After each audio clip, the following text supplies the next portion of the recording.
I stood at the boarding gate clutching my very first class ticket. But instead of pride, I heard the agent's cold words. You're not dressed like a first class passenger. Heads turned, and every stare felt like it cut into my skin. In that moment, I realized this wasn't about sneakers or sweaters. It was about how the world decides who belongs and who doesn't. This is the story of how one moment of humiliation sparked a fight for respect. This is how it happened. I grew up in a small house on the edge of Dayton, Ohio, where the paint peeled off the porch and the fridge was never quite full. My mom worked double shifts at a diner, and my dad fixed cars when he wasn't drinking. Money was always tight, the kind of tight that makes you count pennies for a gallon of milk. I was the kid in hand-me-downs, the one who never quite fit in at school, where girls in new sneakers laughed behind my back. But I had a fire in me, even then. I studied late into the night, my desk a rickety table in the corner of our living room, dreaming of a life where I wouldn't have to worry about the next bill. College was my way out. I clawed my way through community college, then transferred to Ohio State on a partial scholarship. I majored in marketing, graduated with honors, but the world didn't roll out a red carpet. I landed a job at a small ad agency in Columbus, making just enough to cover rent and student loans. My wardrobe stayed basic: jeans, thrift store sweaters, a pair of boots I'd worn for years. I didn't care much about clothes. I cared about getting ahead. Every late night at the office, every project I poured my heart into was a step towards something bigger. I wasn't rich, not by a long shot, but I was proud of what I'd built. After 5 years of saving, I decided to treat myself. My first big client presentation was in Chicago, and I booked a first-class ticket. It wasn't just a seat on a plane. It was proof I'd made it, that I wasn't the girl from Dayton anymore. Standing in my apartment, packing my bag, I felt a quiet thrill. I didn't buy a fancy outfit for the trip. I figured my work would speak for itself. Looking back, I wonder if I should have known the world doesn't always see you the way you see yourself. That ticket was my badge of honor, but it didn't change how others saw my faded jeans or my messy bun. I was about to learn that no matter how far you climb, some people will only ever see the surface.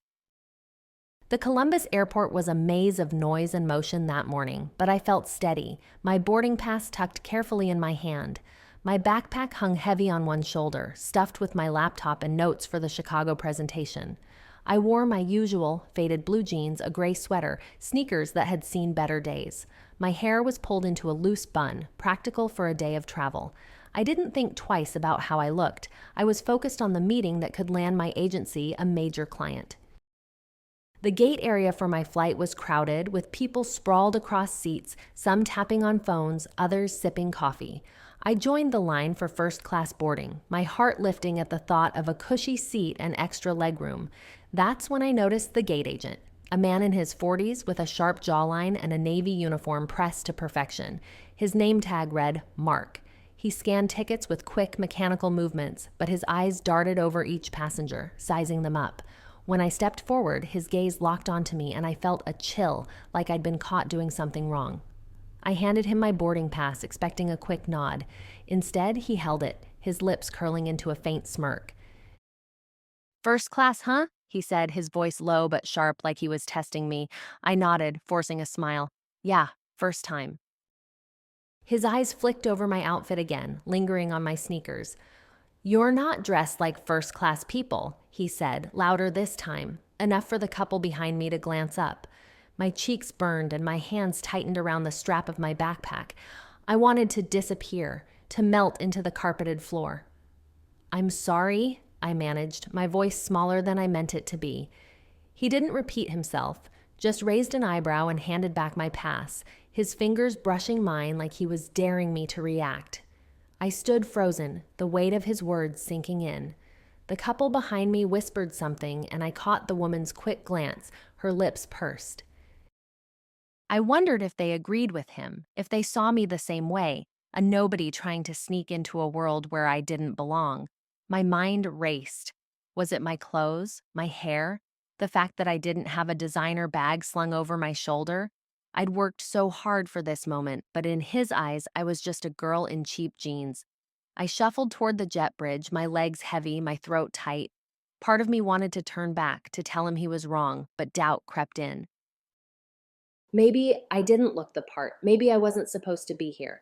As I walked down the jet bridge, the hum of the plane's engines in the distance, I felt the sting of his words linger, like a bruise I couldn't ignore. But something else stirred too, a spark of anger, a refusal to let this define me. I didn't know it then, but that moment was the start of something bigger, something that would push me to fight back in ways I never expected. I stepped onto the jet bridge, my sneakers scuffing against the carpeted floor, the gate agent's words echoing in my head like a bad song on repeat. My hands shook as I gripped my backpack straps, and I could feel my pulse hammering in my throat. The jet bridge felt endless, a tunnel amplifying every whisper and glance from the passengers trailing behind me. I wanted to shrink, to vanish into the crowd, but there was no hiding now. When I reached the plane's entrance, I forced myself to nod at the flight attendant, her smile polite but distant. I found my seat in first class, a wide leather chair that felt like a throne I didn't deserve. I slid my backpack under the seat and sank down, hoping to blend in. But the gate agent's voice followed me. "You're not dressed like first-class people?" I replayed it, dissecting every syllable, wondering what gave him the right to say it. Then, as boarding continued, I heard him again, his voice carrying from the gate through the open cabin door. "Ma'am, first class is that way," he said to another passenger, his tone clipped but professional. No sarcasm, no smirk. "Why me?" I glanced around, noticing the other first-class passengers, men in tailored blazers, a woman with a sleek handbag and heels that clicked with confidence. My jeans felt like a neon sign screaming, "I didn't belong."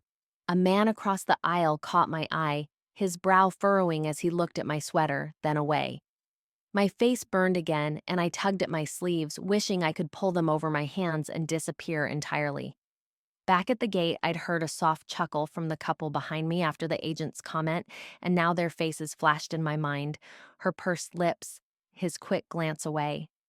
The humiliation wasn't just in the agent's words, it was in the silence of everyone who'd heard and done nothing. I wanted to stand up, march back, and demand an apology, but my body wouldn't move. My throat felt like it was closing, and my hands were clammy, stuck to the armrests. I kept thinking, if I'd worn something else, a blazer maybe, or those boots I'd seen in a store window but couldn't afford, would he have said it? If I looked richer, prettier, more polished, would I have been spared? The thought made me sick, not just because it hurt, but because I was starting to believe it. I was letting his words rewrite who I was. Then a new passenger boarded, a woman in a sharp suit, her hair perfect, her carry-on a glossy designer bag. The flight attendant greeted her warmly, offering her a drink before she even sat down. I watched, my chest tightening as the agent's words sank deeper. This was the system. People judged you by your clothes, your bag, your posture before you ever opened your mouth. But as the plane's engines roared to life, something shifted. I wasn't just hurt. I was angry, not at myself, but at him, at the way the world worked. I didn't belong here, he'd said. But I'd earned this seat, same as anyone else. That anger sparked something new, a resolve to not let this slide. I didn't know how yet, but I knew I couldn't stay silent. The plane's engines hummed as we taxied toward the runway, but I barely noticed. My hands were still clenched around the armrests, my nails digging into the leather. The gate agent's words, "You're not dressed like first-class people," looped in my mind, each replay sharpening the anger that had started to burn in my chest. I wasn't just mad at him anymore. I was mad at myself for letting his comments shrink me, for questioning if I belonged. I'd worked too hard for this seat, this moment, to let someone's snap judgment define me. Sitting there, surrounded by the soft clink of glasses and the low murmur of first-class passengers, I made a decision.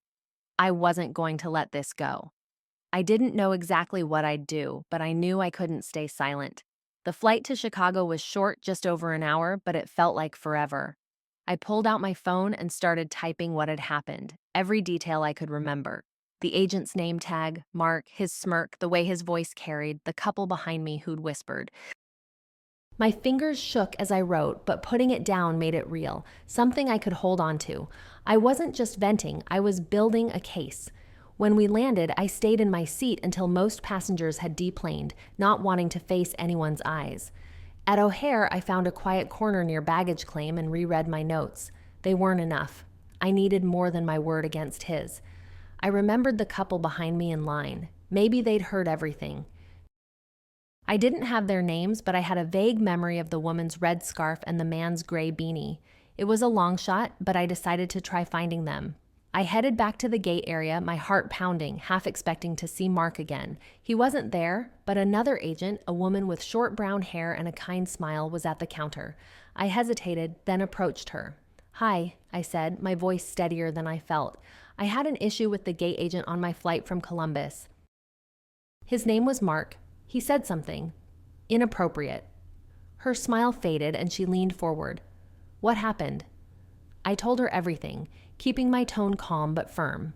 She listened, nodding, then asked for my boarding pass and contact info.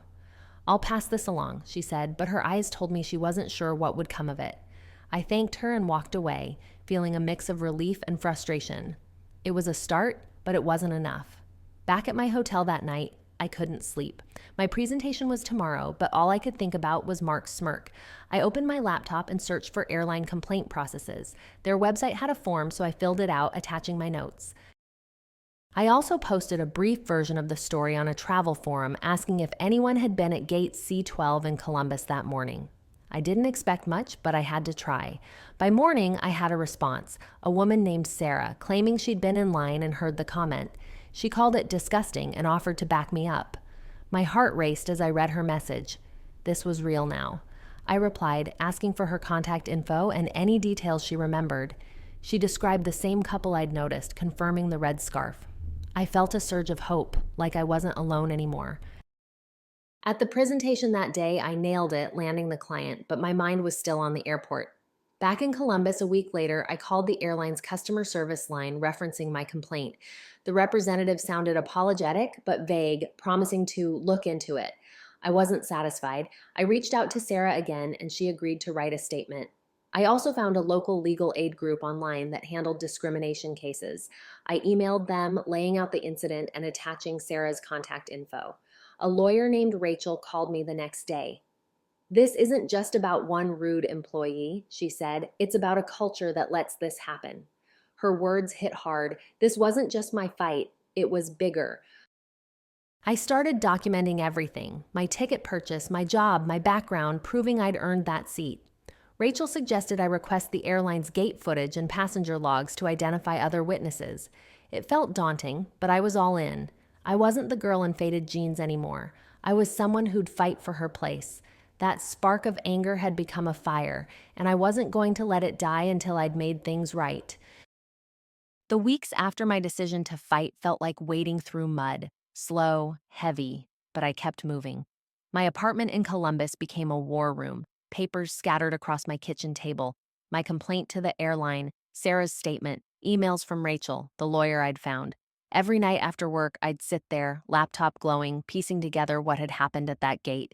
Mark's words, "You're not dressed like first-class people," weren't just a personal attack anymore. They were a window into something uglier, a system that judged people before they could even speak. Rachel's words stuck with me. This wasn't just about me. It was about a culture that let people like Mark decide who belonged. I started digging deeper. Rachel had advised me to request gate footage and passenger logs, so I sent a formal letter to the airline, citing their own policies on discrimination. Their response was a polite brush-off, claiming the footage was unavailable and the logs were private. I wasn't surprised, but I was furious. Rachel wasn't fazed. "They're stonewalling," she said over the phone, her voice calm but sharp. "We keep pushing." She filed a Freedom of Information request, leveraging her firm's connections to pressure the airline. Meanwhile, Sarah, the witness from the travel forum, became my lifeline. We met over coffee in a downtown cafe, her red scarf instantly recognizable. She was in her 30s, a nurse with a no-nonsense vibe. "I couldn't believe he said that to you," she told me, stirring her latte. "I've seen gate agents be rude, but this was different. It was like he wanted to humiliate you." Her statement was detailed, describing Mark's tone, the way he'd raised his voice, even the couple behind us who'd smirked. She'd also noticed another passenger, a man in a baseball cap who'd looked uncomfortable but hadn't spoken up. Sarah's words gave me something solid to stand on. I wasn't imagining this. It wasn't just in my head. Rachel used Sarah's statement to draft a formal complaint to the airline's corporate office, copying the Department of Transportation. That got their attention. A week later, I got a call from a woman named Karen, an airline representative. Her voice was smooth, practiced, like she'd done this 100 times. "We're sorry for your experience," she said. "We're investigating." I pressed her for details. What was Mark's record? Had anyone else complained? She dodged, promising to follow up. I hung up, frustrated but not defeated. Rachel suggested we go public. "Social media can force their hand," she said. I hesitated. I wasn't the type to post my life online, but I thought of others who'd stood at a gate, judged and dismissed. I wrote a post on X, keeping it factual. The date, the gate, Mark's words, the silence of the crowd. I didn't expect much, but within hours it had hundreds of shares. People commented with their own stories, gate agents mocking their clothes, flight attendants ignoring them, subtle jabs about not fitting in first class. One user, a man named James, messaged me. He'd been at gate C12 that day, the guy in the baseball cap. "I heard it," he wrote. I should have said something. "I'm sorry," he offered to write a statement too. My heart pounded as I read his words. 2 witnesses now. The airline couldn't ignore this. Rachel used the new statements to file a formal grievance with the Equal Employment Opportunity Commission, arguing that Mark's behavior reflected systemic bias in the airline's culture. She also connected me with a local activist group focused on workplace discrimination. At their meeting in a community center, I shared my story, my voice shaking but steady. A woman named Maria, who'd faced similar treatment at her job, hugged me afterward. "You're not alone," she said. That's when it hit me. This wasn't just about my ticket or my clothes. It was about every person who'd been made to feel less than. The airline finally responded with a real meeting. Karen and a man named Paul, a corporate manager, sat across from me and Rachel in a sterile office at the airport. Paul admitted Mark had a history, 3 prior complaints about unprofessional conduct. Why was he still at the gate? They offered a settlement, a refund, some miles, an apology. I looked at Rachel, who shook her head slightly. "This isn't just about me," I said, my voice firm. "What's changing so this doesn't happen again?"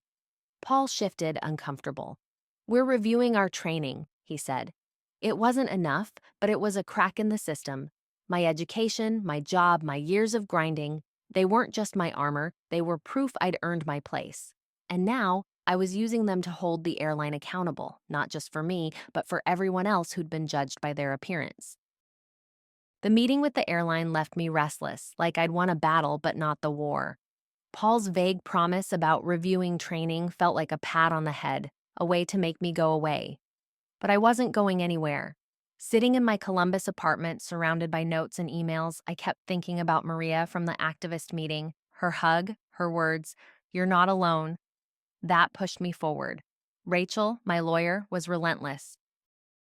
She'd filed a formal complaint with the Department of Transportation, citing Mark's history of unprofessional conduct, 3 prior complaints, now 4 with mine. We also had statements from Sarah and James, the witnesses from Gate C12. The airline couldn't dodge this forever. A month later, I got an email from Karen, the airline representative. They'd launched an internal investigation into Mark's behavior. He was on paid leave, pending review. Paid leave. I read the words twice, my jaw tightening. He got to sit at home collecting a paycheck while I was still replaying his smirk in my head. Rachel wasn't surprised. "It's a start," she said over coffee at a shop near her office. "They're feeling the heat." She'd also gotten a response from the Equal Employment Opportunity Commission, confirming they'd look into systemic bias at the airline. My post on X had grown, with thousands of shares and stories pouring in. People humiliated for their clothes, their accents, their weight. It was a flood of voices, and I was part of it. Rachel suggested we push for a meeting with the airline's higher-ups. I agreed, though my stomach knotted at the thought. A week later, we were back at the airport, this time in a glass-walled conference room. Paul was there, joined by a woman named Diane, a vice president of customer relations. Her suit was crisp, her handshake firm, but her eyes were wary. Rachel laid out our case. Mark's comment wasn't a one-off. It was part of a pattern, backed by witness statements and his record. Diane listened, her pen tapping the table. "We take this seriously," she said. "Mark has been terminated." My breath caught. Terminated. It felt like a weight lifting, but I wasn't done. "What about the bigger issue?" I asked, my voice steady despite the nerves. "How are you making sure this doesn't happen again?" Diane hesitated, then outlined a plan. Mandatory bias training for staff, updated customer service protocols, and a review of dress code policies that gate agents sometimes enforced unofficially. I nodded, but I wasn't fully convinced. Words were cheap. Rachel pressed for specifics, timelines, trainers, metrics. Diane promised a report in 6 months. It wasn't perfect, but it was progress. A few days later, I got a formal apology letter from the airline, signed by Diane. They offered a full refund for my flight and 10,000 miles. I accepted, but it didn't feel like victory. Victory was knowing Mark couldn't humiliate anyone else. Victory was the email from Sarah saying she'd spoken up at her hospital about unfair treatment after our talk. Victory was James, the guy in the baseball cap, donating to the activist group I'd joined. My life didn't magically change. I was still the same woman in faded jeans, still grinding at my ad agency job. But something inside me had shifted. I stood taller, spoke clearer. I'd taken on a system and made it bend, even a little. That was enough to know I could do it again. Life didn't turn into a fairy tale after the airline apologized. I was still me. Same faded jeans, same Columbus apartment, same grind at the ad agency.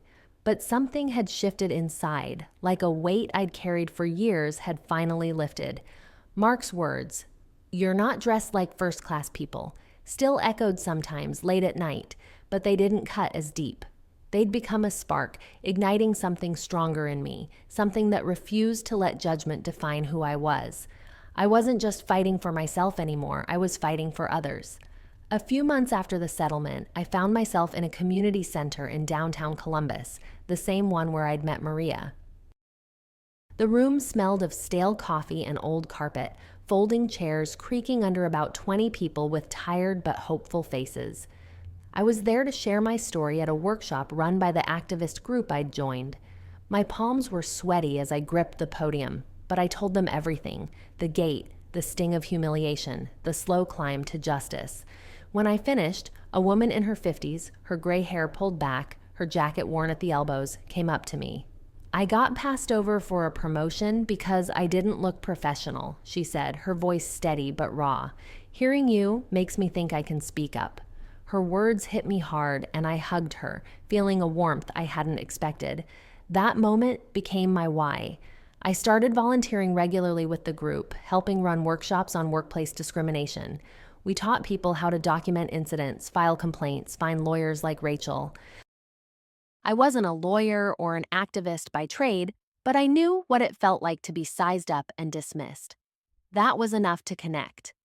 My job at the agency still filled my days, but I carved out evenings to meet with others. A server mocked for her accent, a teacher overlooked because of her weight. Their stories kept my fire burning. I stayed in touch with Sarah and James, my witnesses from the airport. Sarah invited me to a fundraiser for a women's shelter, where I spoke to a small crowd about my experience. It was nerve-wracking, but their nods and quiet applause made it worth it. James messaged me one day saying he'd started calling out unfair treatment at his construction job. "You made me realize silence isn't neutral," he wrote. Those words felt like a medal. I also began working with the activist group on a campaign to push for better training in customer-facing industries, not just airlines. We met with local businesses, shared stories, and lobbied for policies that judged people by their actions, not their appearance. It was slow work, but every small win, a new training program at a hotel chain, a school updating its dress code policy, felt like a step forward. My life wasn't perfect. I still had bills, still wore my scuffed sneakers, still doubted myself sometimes. But I'd learned my worth wasn't tied to my clothes or how others saw me. It was in my voice, my fight, my choice to keep going. To everyone listening, thank you for hearing my story. It's not just mine, it's the story of anyone who's been judged for how they look, what they wear, or where they come from. I want to ask you, have you ever been made to feel like you didn't belong? Maybe it was a comment, a look, or a door slammed in your face. What did you do? Did you speak up or did you hold it in? Share your story in the comments. I'm reading everyone. And if you've ever felt small, know this: your voice matters. One moment, one choice to stand up can change more than you think. Let's keep this conversation going. What's your story?